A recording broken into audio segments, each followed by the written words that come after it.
Selamat pagi semuanya, anak-anak saya kelas 10. Pada pagi hari ini kita pertemuan yang kedua dari bab yang ketujuh dengan topik Trigatra dan Pancagatra dalam wawasan Nusantara. Kalau disebut Trigatra, 3 bagian yang menyatu, 1 kesatuan yang utuh dan totalitas. Apa itu Trigatra? Komponennya yang pertama, letak geografi Indonesia. Yang kedua, kekayaan dan sumber daya alam. Dan yang ketiga adalah kemampuan penduduk Indonesia. Dan ada yang disebut dengan Pancagatra. Pancagatra itu adalah 5 bagian yang menyatu, totalitas, ya. Ideologi, politik, ekonomi, sosial budaya, dan pertahanan keamanan. Trigatra inilah yang disebut dengan aspek alamiah, alam dia. Pancagatra inilah yang disebut dengan aspek sosial. Jadi Trigatra dengan Pancagatra menyatu, inilah yang disebut dengan Astagatra. Trigatra yang pertama, letak geografi Indonesia. Ini kita tahu geografi kita pertama sangat strategis, ya, dalam persimpangan dunia, diapit 2 benua dan diapit 2 samudra. Kita tahu dampaknya ini. Tentu Indonesia akan menjadi ajang akulturasi budaya, ya, perpaduan budaya, karena datang pengaruh dari luar dengan budaya lokal, pengaruh dari luar berpadu di dalam wilayah Indonesia. Yang kedua adalah dalam geografi ini, di perlintangan dunia kita juga di garis khatulistiwa 0 derajat, ya, 6 derajat lintang utara sampai 11 derajat lintang selatan, kita di khatulistiwa. Daerah-daerah yang berada di khatulistiwa itu tropis, ya, tropis. Jadi kita hanya kenal 2 musim, ada musim hujan, ada musim kemarau, dan ini sungguh membuat alam kita sangat subur.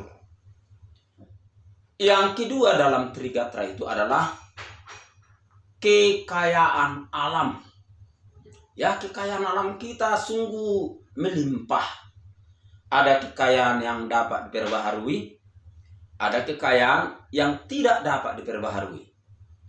Yang dapat diperbaharui bisa kita budidayakan. Itu adalah flora dan fauna. Flora yaitu tumbuh-tumbuhan, kayu banyak, perkebunan.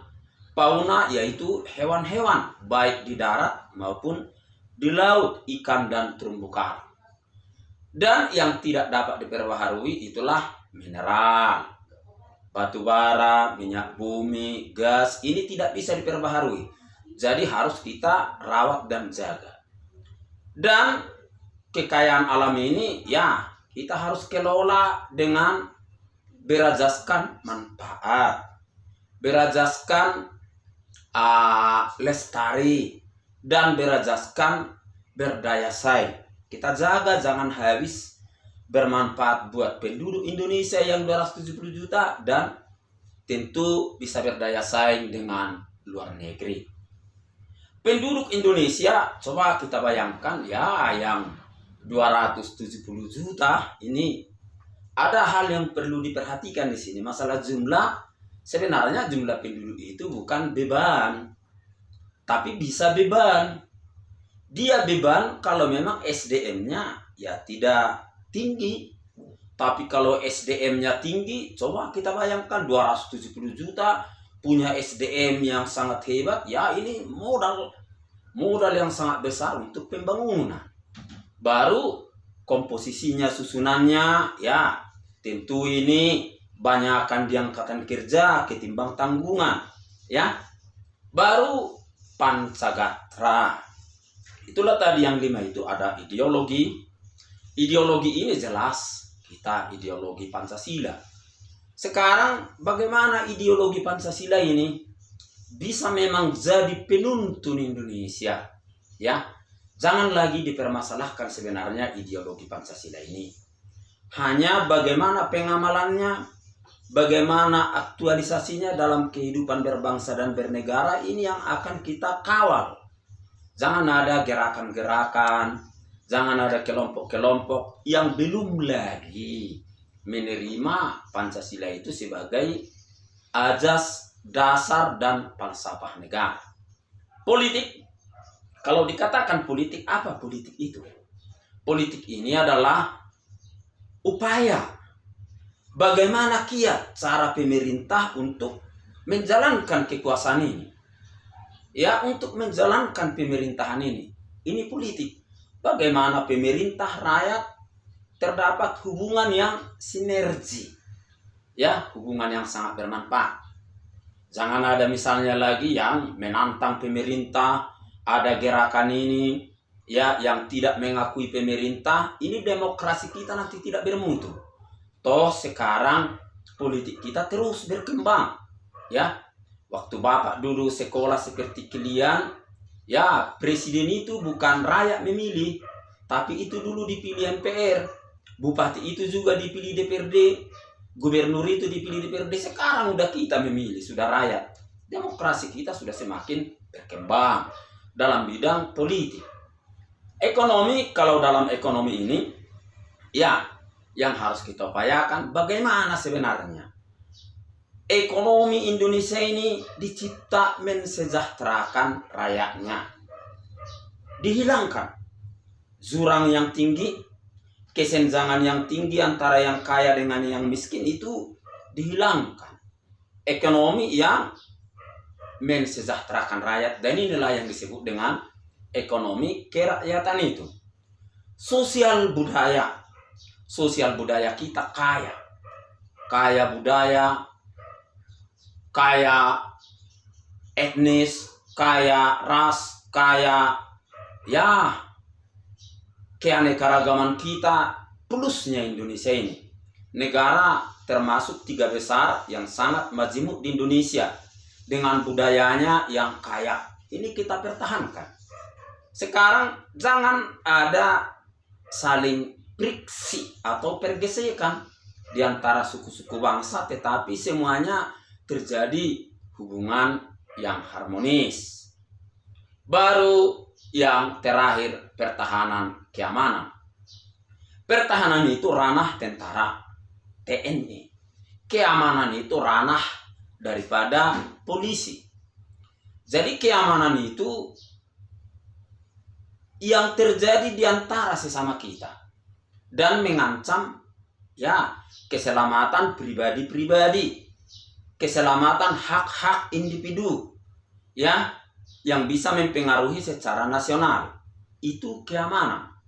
Pertahanan itu ini ancaman yang datang dari luar yang mau mengancam kedaulatan NKRI, dan ini ya separatis, bisa digolongkan jadi semacam ancaman terhadap pertahanan negara. Serangan dari luar, masalah perbatasan, ini adalah masalah pertahanan negara. Jadi pertahanan Indonesia ini ya gatra yang menyatu. Yang artinya apa? Ancaman terhadap satu wilayah merupakan ancaman kepada seluruh wilayah negara Indonesia. Jadi antara Trigatra, Pancagatra, inilah yang disebut tadi dengan Astagatra, harus menunggal dia, harus menyatu.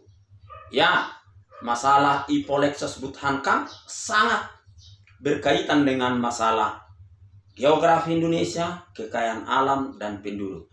Dan dia merupakan satu kesatuan yang utuh. Anak-anak saya sampai di sini, hantaran Bapak dalam pertemuan kita yang kedua dalam bab 7 ini.